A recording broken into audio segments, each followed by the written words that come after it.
avons besoin de ta présence. Sois dans ta parole. Nous dans leur détresse et crier à l'Éternel. L'Éternel leur envoya sa parole. Sa parole guérit. Laisse que cette parole guérisse. Que cette parole guérisse quelqu'un. Que cette parole console. Que cette parole redresse. Au nom de Jésus. Que toute la gloire revient à toi seul qui nous mérite. Que la chair se taise, que ton esprit nous enseigne. Que tout ce qui n'est pas de toi, qui veut parler se taise, qui veut agir se taise. Que ton esprit prenne au-dessus de tout. Au nom de Jésus. Je suis en Amen. Est-ce que tu peux m'aider à acclamer le Seigneur? Est-ce que tu peux m'aider à acclamer le Seigneur? Acclame le Seigneur, le Seigneur. Amen. Jésus.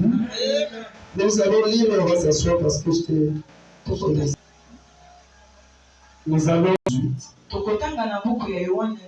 va recommencer là. Jean 18. On va recommencer là. Quelqu'un là? Jean 18, le verset 10. Lisons la parole du Seigneur Jésus-Christ.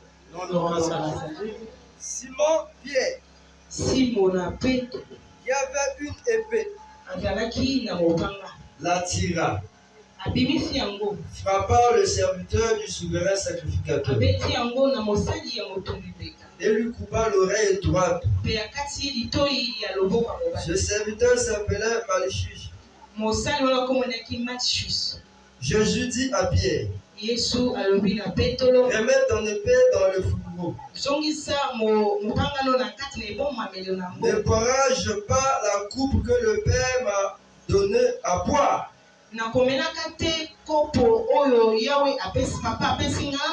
Parole du Seigneur Jésus. Merci à cette présence.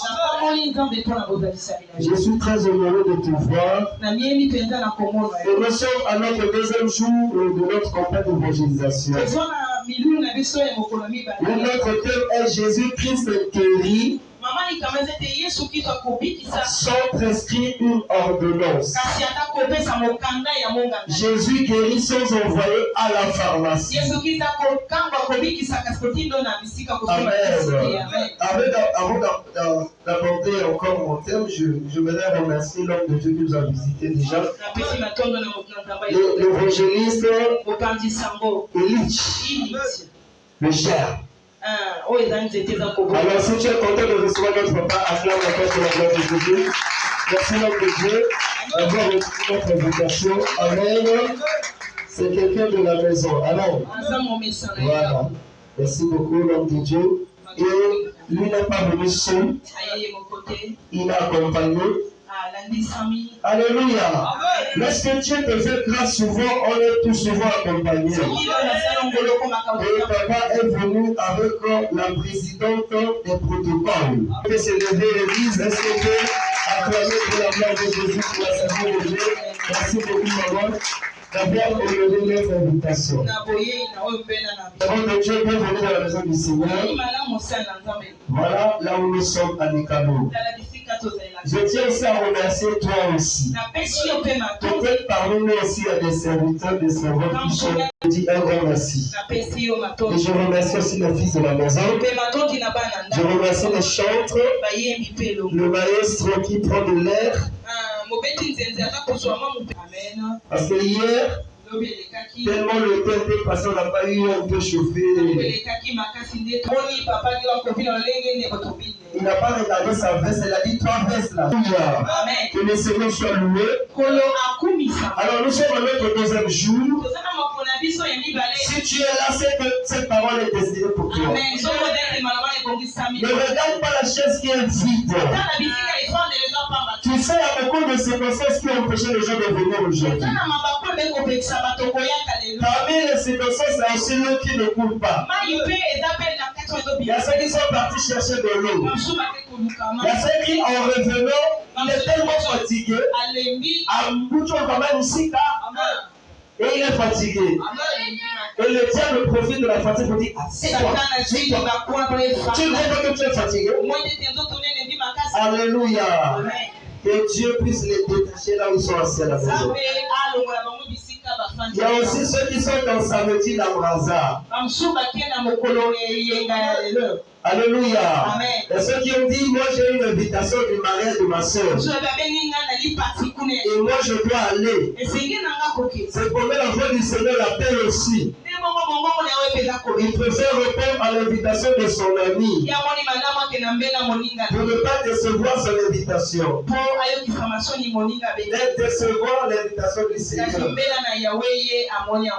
la Bible dit que Daniel est énorme.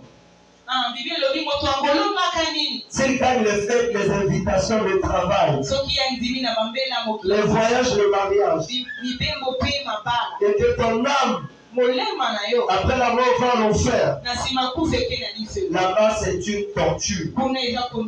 Amen. C'est pourquoi je dis cette parole est destinée à toi. C'est cette parole qui est destinée à toi seul. La sécurité fait vite d'aller prendre cet homme-là. Est-ce qu'on peut faire vite là? Frère, tu marches trop l'ison. Donc on avait dit qu'une ordonnance est une prescription médicale qui est prescrite par un médecin pour un traitement curatif. Quand on parle du traitement curatif, c'est l'ensemble des médicaments ou des produits qui consistent à traiter quelqu'un. Mais on sait aussi qu'il existe aussi un traitement préventif. C'est l'ensemble des moyens ou tous les produits qui permettent de prévenir. Prévenir signifie se protéger d'une maladie. Quelqu'un me dit Amen. Mais si nous n'avons pas une ordonnance préventive, mais nous avons une ordonnance curative. On avait dit aussi que l'ordonnance peut être aussi une prescription médicale qui consiste en médical, mais qui parle du régime alimentaire. Par exemple, les gens qui souffrent de la tension, si c'est l'hypotension, on leur demande de manger beaucoup de sel, boire le coca, manger la cola. Si c'est l'hypertension, on va interdire à la personne de manger le sel, de manger tout ce qui est trop gras. Et plus de légumes, dans les deux cas, boire beaucoup d'eau. Donc ça veut dire qu'une ordonnance peut être aussi comme un régime alimentaire. Et nous sommes en train de dire que Jésus-Christ guérit sans prescrire une ordonnance. Ça veut dire que Jésus n'a pas besoin de t'envoyer à la pharmacie pour que tu sois guéri. Et on avait vu les différentes facettes du Seigneur Jésus. On avait dit les facettes, c'est les qualités et les compétences du Seigneur.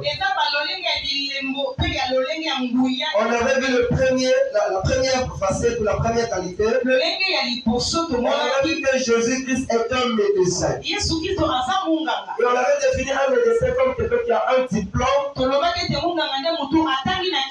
docteur en médecine. Un médecin, c'est celui qui soigne. À soigner. Amen. Mais un médecin ne guérit pas. Après, on est que pour le palu, il y a beaucoup de produits. Avant, on avait les injections qu'on appelait les Kinimax. Les Kinini, les Nivaki. Et après, on a eu encore quel produit? On a eu les altémétères. Ça c'est injectable. Maintenant pour les comprimés, on avait les Nivaquine. En comprimé, on avait les chloroquines. On a les quinines. Et les quinines 500, quinines 300 aussi. Et nous avons les altémétères, les lumefantrines. Pourquoi une seule maladie avec beaucoup de médicaments? C'est les à peu près. Donc ça veut dire que tous ceux qui ont fabriqué ces produits-là, il n'y a pas vraiment un produit trop sûr qui rassure que si tu prends ça automatiquement. C'est pourquoi si tu croises 10 médecins, tu peux avoir 5 ordonnances différentes. Celui-ci va te prescrire une ordonnance, te demander de chercher tel produit. L'autre va dire non par rapport à ton poids, c'est pas le produit qui convient. L'autre va dire que tu as tellement doublé de doses. C'est bien que même l'excès de dose, au lieu de guérir, ça cause encore des maladies. Est-ce que quelqu'un comprend?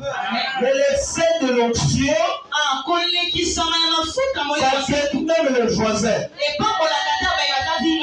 Or, l'excès de médicaments dans la vie peut créer les ulcères d'estomac. Alléluia. Ça peut causer beaucoup de problèmes.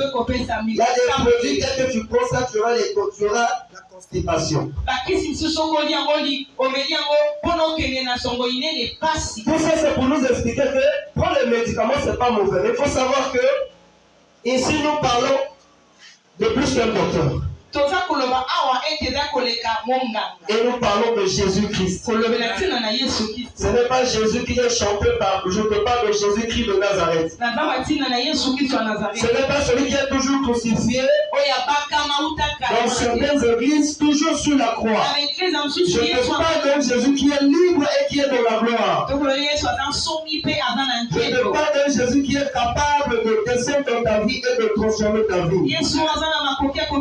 Moi, je l'appelle le vainqueur de la croix, le vainqueur de la tombe, celui qui ne console pas avec des simples mots, celui qui n'encourage pas avec des discours, mais celui qui encourage avec les actes. Et toi qui étais là à pleurnicher, à pleurer, tu témoignes avec Dieu. Je ne parle pas d'un Jésus qui a le pied pour venir auprès de toi. Je ne parle pas d'un Jésus qui a une bouche pour te répondre. Je ne parle pas d'un Jésus qui a les yeux pour voir. Alléluia. Et la parole que je venais de lire, c'était le dernier fois qu'on avait parlé hier. Là, c'est pour nous montrer que Jésus est aussi un chirurgien. La Bible dit qu'on est venu l'arrêter. C'était la fin de sa mission.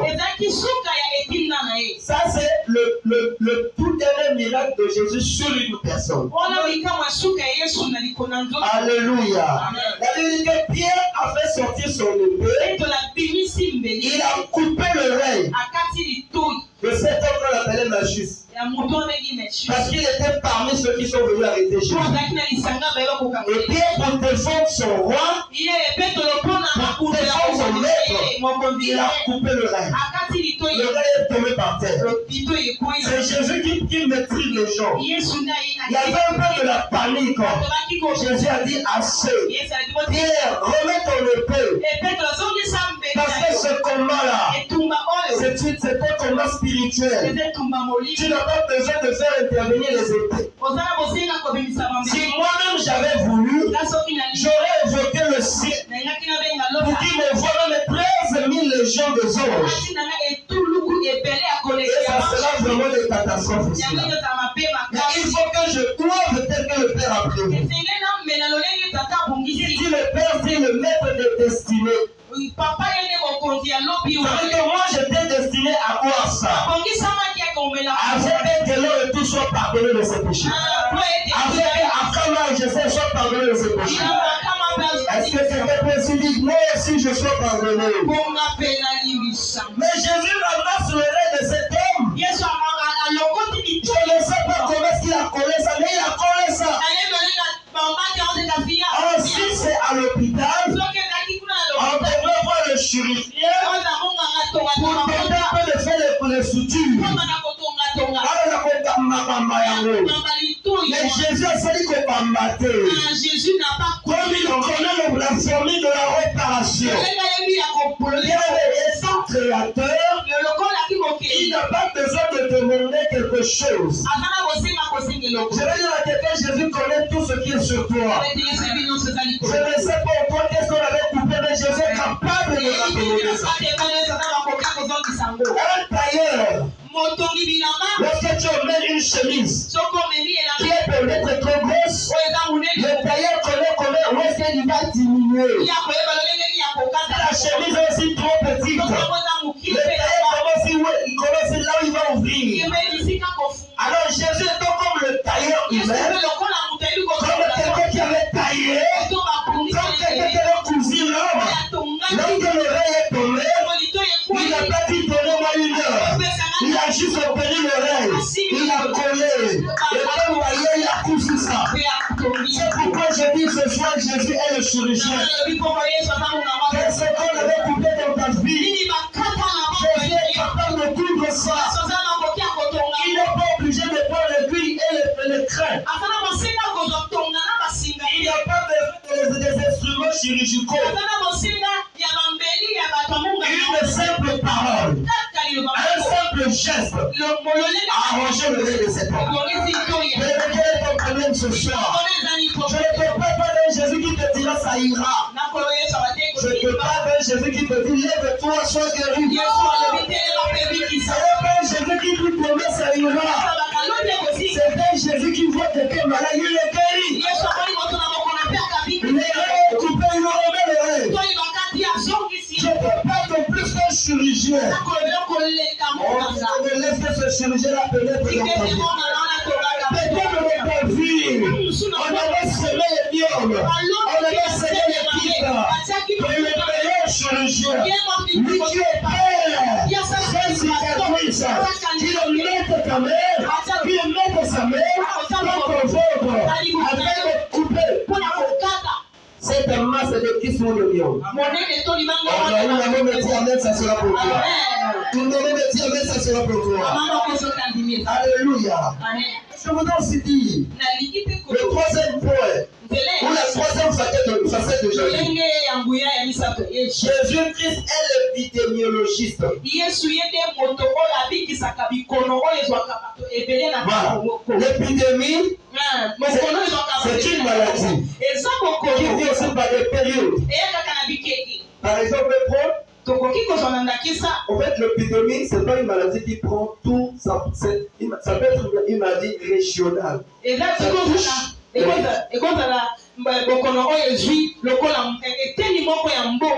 Lorsqu'une maladie est plus que a touché plus de régions, on chante de l'eau, ce n'est plus une épidémie, c'est une pandémie. Par exemple, on parlait de la pandémie de coronavirus. Parce que ça touchait partout. Alléluia. Jésus-Christ, l'épidémiologiste. Par exemple, les épidémies, nous avons l'épidémie de la rougeole.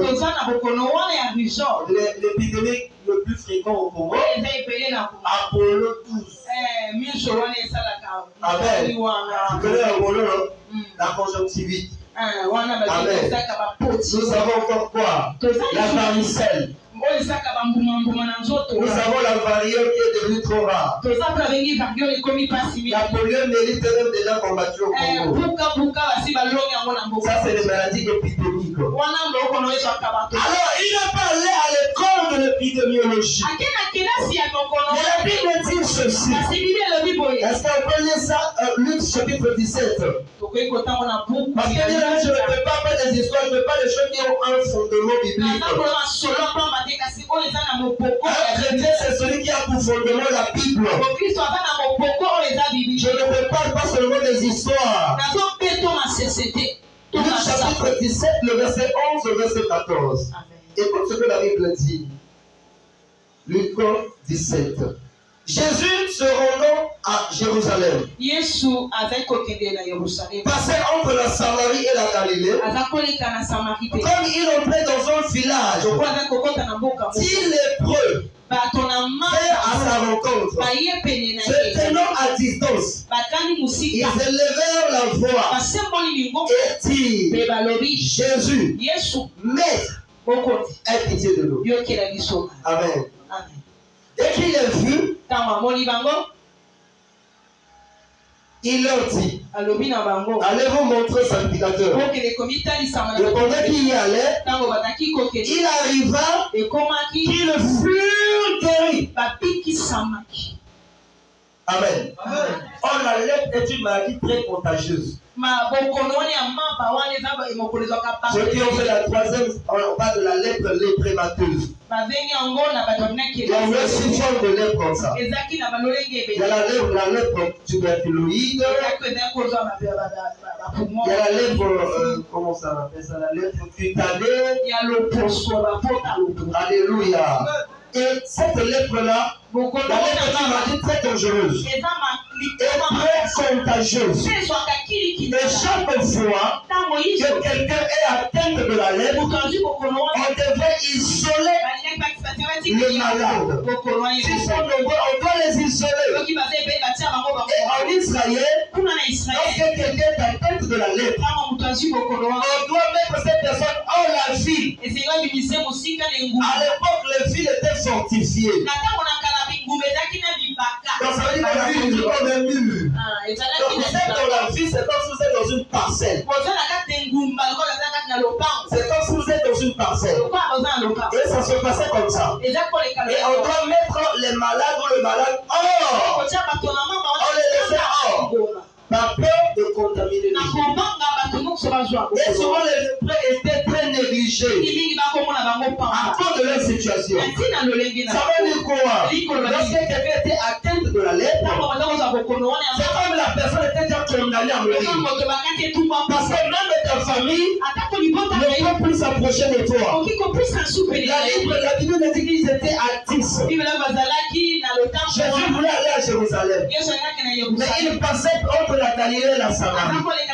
Là, il y a un village. Et en route, c'est là où il croise 10 lépreux. Les 10 lépreux sont venus. Ils sont restés à distance.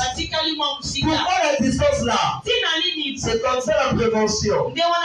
Souvent dans les maladies contagieuses, on dit éviter le contact avec le malade. Ils sont restés à distance. Et d'une manière unanime, ils crièrent à Jésus. Ils disent Jésus, maître, quand tu as une situation, ne viens pas chercher Dieu comme ton meilleur ami. Viens le chercher comme ton maître. Je te donne un secret. Quand tu vas demander l'argent chez quelqu'un, quand tu vas demander le lait chez quelqu'un, il ne faut pas souvent demander comme son ami. Il faut lui donner la place d'honneur. Ah, je te dis la vérité. Il faut valoriser. Si c'est un ministre, mais aussi ton petit frère, appelle-lui par monsieur le ministre. Permettez-moi de vous présenter ma plainte. La formule de politesse excite aussi quelqu'un à venir en aide. Demain, nous avons parfois des chrétiens qui demandent la lettre auprès de Dieu. C'est comme si ça a été la passion. Si tu déchires ta vie, il n'y a rien qui va changer. Le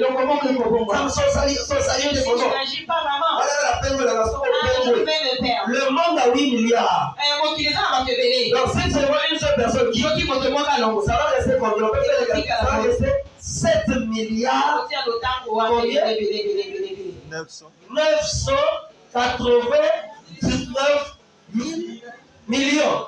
999 millions de personnes. Non, 900 millions, 999, 900. Donc, il est à un. Donc, Dieu n'a rien perdu. Amen. Et s'il y avait les chrétiens, s'ils étaient 4 milliards, même si tu quittais, on l'activité de Dieu. Mais au contraire, il faut dire comme c'est les peu. Mais ayez pitié de nous. Ils ont parlé d'une manière unanime. C'est là où la parole de Dieu dit quoi? Si deux personnes s'accordent pour demander une chose, 10 personnes se sont accordées. Ils avaient la même maladie, la même situation. Ils avaient besoin de la même intervention. Si vous êtes dans un foyer, demandez votre guérison unanimement. La prière d'ensemble apporte plus de solutions. solution. Même la Bible dit Dieu va mieux que. Et ils crièrent à Jésus. Et ils disaient de nous. Jésus les a regardés sur la distance. Jésus a compris les degrés de foi. Ils ont cru que moi, en tant que maître, je peux le tenir. Et j'ai pas libéré une parole. Il dit maintenant là, allez-y. Allez-y sur le nom. C'est-à-dire, Jésus, les gens ne sont pas encore guéris. Allez vous présenter au sacrificateur. Jésus n'a pas envoyé à acheter le médicament. Il leur a dit quoi? Allez voir les sacrificateurs pour témoigner que vous êtes guéris. Il faut être fou. Ils se sont mis en route pour aller voir aussi les sacrificateurs. Or, ils savaient que s'ils sont lépreux, on ne peut pas les permettre d'entrer dans le temple. Parce que pour voir les sacrificateurs sont entrés dans le temple. Mais leur foi a dit tout ce que Jésus dira. Quelque chose peut se passer. Ils se sont mis en route pour partir. Et si toi on te dit, ma chère, j'ai déjà prié, rentre chez toi, tu es guéri. Tu vois que je vais dire, papa, tu es bon. Non, c'est pas comme ça. Moi, massage, là, moi, massage. Essaye de masser. Moi, massage. Un tout petit peu. Moi, massage. Un tout petit peu là. Essaye de masser. Amen. Amen. C'est-à-dire, un chrétien vient voir le pasteur.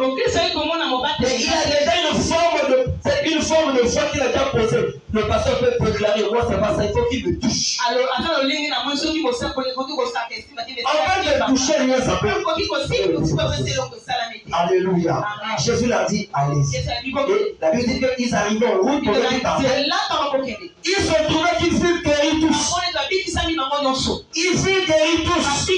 Ils ne sont pas arrivés. Mais ils furent guéris. Alléluia. Et Jésus ne les a pas donné produit. Il a libéré une parole. En plus à distance. Ça veut dire quoi? Là où les épidémiologistes ont besoin de dire, commençons d'abord par le mécanisme d'isolement. Ensuite, on va chercher à diagnostiquer. C'est quel type de lèpre? Jésus n'a pas besoin de diagnostiquer ce côté-là. Une simple parole qui sort de lui apporte un guérison. Il ne soigne pas, mais il guérit. Ensuite, tu dois aller voir un médecin. On va commencer par dire quoi? On va prescrire les sulfores. Ceux qui ont bien fait le troisième. On soigne la tuberculose avec des sulfores. C'est le produit à base des sulfamides. Les mêmes familles, la sulfatrine. Les produits de la même famille. Alléluia. Jésus n'a pas dit qu'il a un produit. Jésus n'a pas dit qu'il allait chercher le tchou qu'on doit les mettre dans le tchou. Jésus n'a pas dit qu'il allait chercher moi, des choses comme ça. Allez prendre l'eau du Jourdain. Allez prendre l'eau de la mer. Vous devez aller à Père Noir pour le chercher, nous on va saisir. Jésus a libéré une parole. Mais aujourd'hui nous avons des serviteurs. Choisissez de Jésus. Quand tu regardes la situation, lui commence à chercher. On a fait ça beaucoup maintenant. Il est en train de faire. On a fait ça beaucoup maintenant. Na boni kayabo, na sameleli yabo, na takiyele yabo. Alléluia. Amen. Mon travail Moïse. Aïe moi nous sommes ensemble. Attaquer la tribu. Tant qu'à cheval de milieu. Frère on couva. Amen. Amen. Ce qui est passé, on va dire que ça me laisse imiter le bal à papa. Non, tu pries. Au livre de Jacques, Amen. Amen. Amen. Ça dit la partie spirituelle qui a déjà fait. Mais Jésus est ton maître. Même si la maladie est physique, lui chassait. L'épidémiologiste. Quelle est l'épidémie de votre famille? Il y a certaines familles qui ont une épidémie. Les gens ont presque la même situation. Les gens tombent malades, la maladie est la même. La grand-mère souffre d'hypotension. Sa petite soeur souffre d'hypotension. Votre mère est née de votre ménée souffre aussi d'hypotension. Et toi aussi, jeune que tu es, à attention. Ça, c'est une maladie épidémique. C'est comme la tension est devenue une maladie héréditaire. C'est ça les gens que Jésus cherche. Je ne veux pas d'un Jésus qui est capable de finir ta éternité. Je ne veux pas de Jésus qui est capable de faire finir tout ce que les sorciers t'ont mis dans ton corps. Alléluia. Vous avez une maladie, le diabète est devenu une maladie héréditaire. Lorsque vous êtes né dans votre famille, les gens sortent de SAS. C'est ça la maladie que Jésus cherche. Il est capable de transformer quelqu'un qui était SAS. Il va devenir AA. Quelle est l'épidémie de votre famille?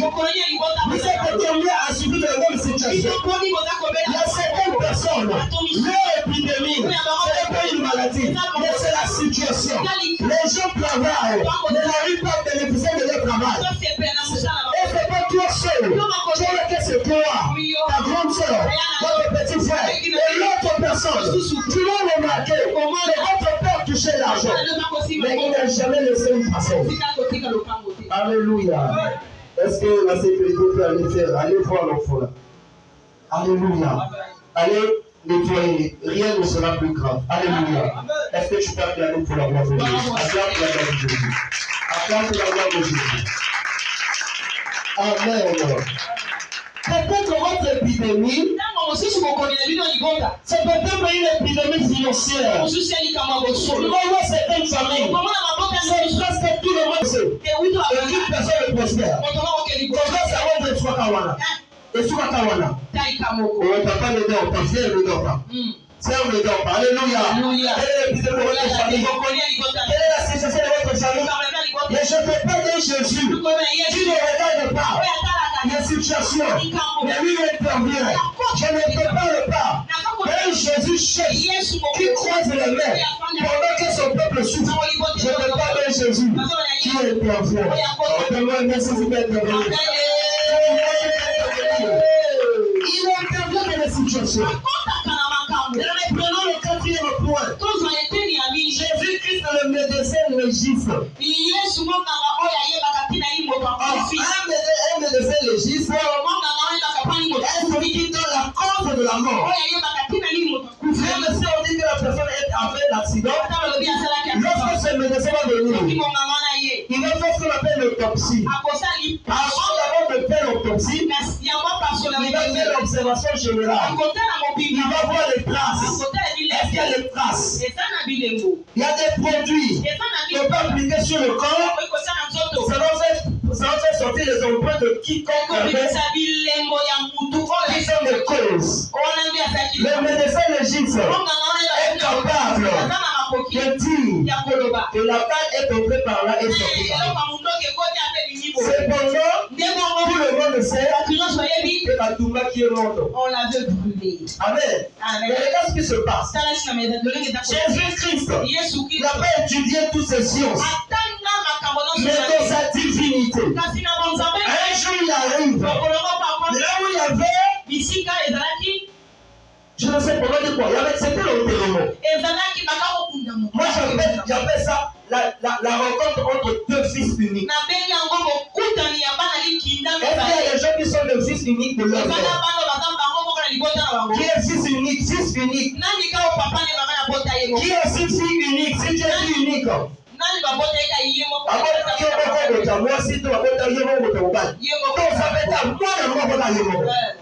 La Bible dit quoi? On partait, enterré, le fils unique de la veuve. Si on partait enterré, c'est que la personne était malade, elle est morte, et on a fait les 3 jours, ils sont partis. On a presque la même coutume que les Juifs. Quand quelqu'un meurt, ça fait 3 jours. Ça fait aussi 3 jours.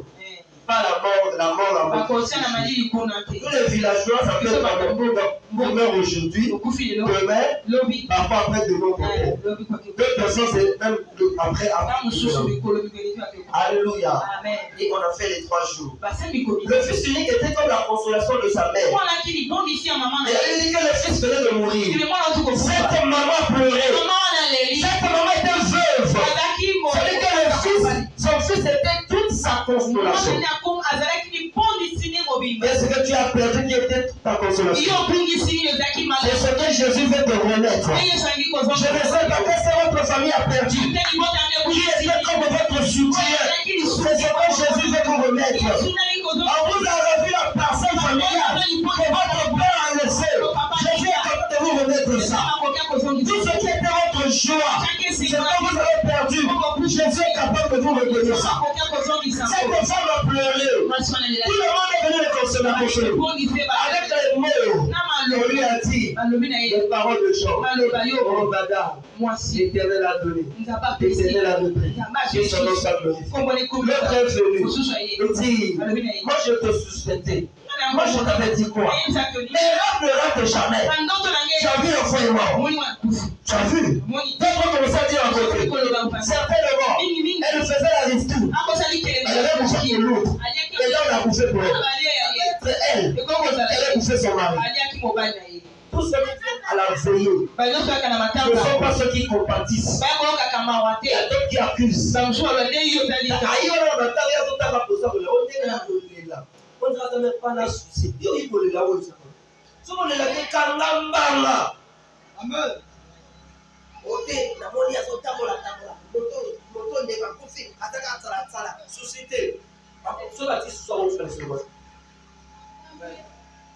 Amen. Il y avait aussi un autre cortège. Il y avait un cortège qui sortait de Jérusalem. Et l'autre cortège qui est entré à Jérusalem. Ces deux cortèges accompagnaient toujours le Fils unique. Le premier cortège accompagnait le Fils unique de la veuve de Naïm. L'autre cortège qui entrait accompagnait le Fils unique du Dieu vivant, l'homme qui a la vie, l'homme qui a reçu le mandat de changer l'histoire de la mort. Alors les deux cortèges se sont croisés. Les deux cortèges se sont croisés. Jésus a regardé, il a vu le cercueil. Il a dit le jeune, déposez d'abord le cercueil. Posez d'abord ça ici. C'est pas un Dieu encore. Laisse-nous, on va aller. Nous sommes en retard. Je vais dire à quelqu'un, il y a certaines personnes qui vont venir, lorsqu'ils vont entendre tes nouvelles, jusqu'à